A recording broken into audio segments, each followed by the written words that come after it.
خطبہ فدق be be Fatima الزہرا سلام علیہا۔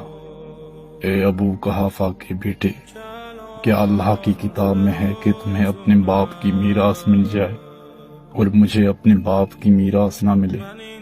تم نے بری چیز پیش کی۔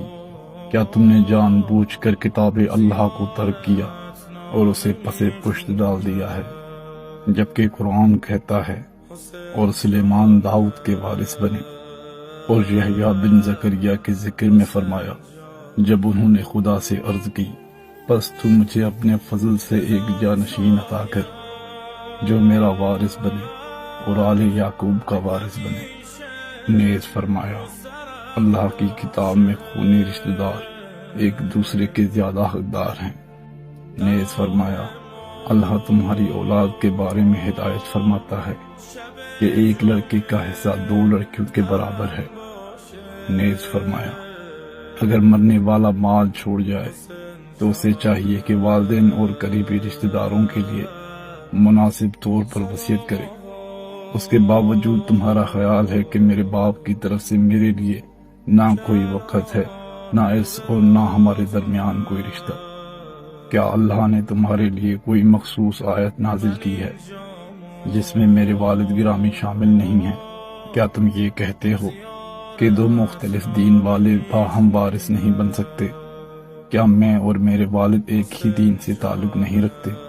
کیا میرے باپ اور میرے چچا داد علی سے زیادہ تم قرآن کے عمومی و خصوصی احکام کا علم رکھتے ہو؟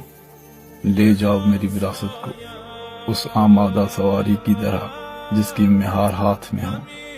تمہارے ساتھ حشر میں میری ملاقات ہوگی جہاں بہترین فیصلہ سنانے والا اللہ ہوگا اور محمد کی سرپرستی ہوگی اور عدالت کی وعدہ گاہ قیامت ہوگی۔ جب قیامت کی گھڑی آئے گی تو باطل پرست خسارہ اٹھائیں گے، اس وقت ندامت سے کوئی فائدہ نہیں ملے گا۔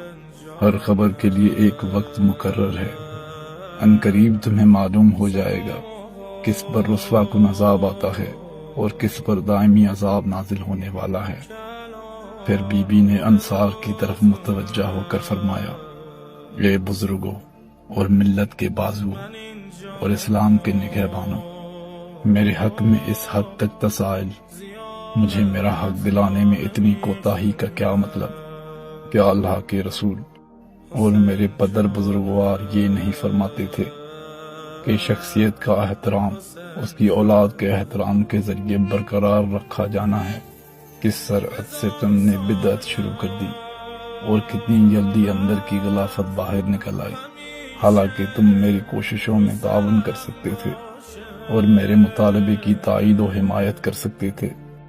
کیا تمہارا یہ گمان ہے کہ محمد اس دنیا میں نہیں رہے لہٰذا ہم پر کوئی ذمہ داری عائد نہیں ہوتی؟ ان کی رحلت عظیم ثانیہ ہے جس کی درار کشادہ ہے، اس کا شگاف اتنا چوڑا ہے جسے بھرا نہیں جا سکتا۔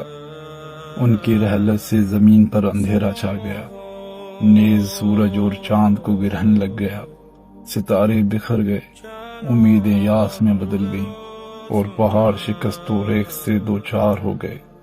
حضور کی رحلت کے موقع پر نہ تو حرم رسول کو تحفظ ملا اور نہ ہی حرمت رسول کا لحاظ رکھا گیا۔ باخدا یہ بڑا حادثہ تھا اور عظیم مصیبت تھی۔ نہ اس جیسا کوئی دل خراش واقعہ کبھی پیش آیا، نہ اتنی بڑی مصیبت واقع ہوئی۔ اور محمد تو بس رسول ہیں، ان سے پہلے اور بھی رسول گزر چکے ہیں۔ بھلا اگر یہ وفات پا جائیں یا قتل کر دیے جائیں تو کیا تم الٹے پاؤں پھر جاؤ گے؟ اور جو الٹے پاؤں پھر جائے گا وہ اللہ کو کوئی نقصان نہیں پہنچا سکے گا، اور اللہ شکر کرنے والوں کو عنقریب جزا دے گا۔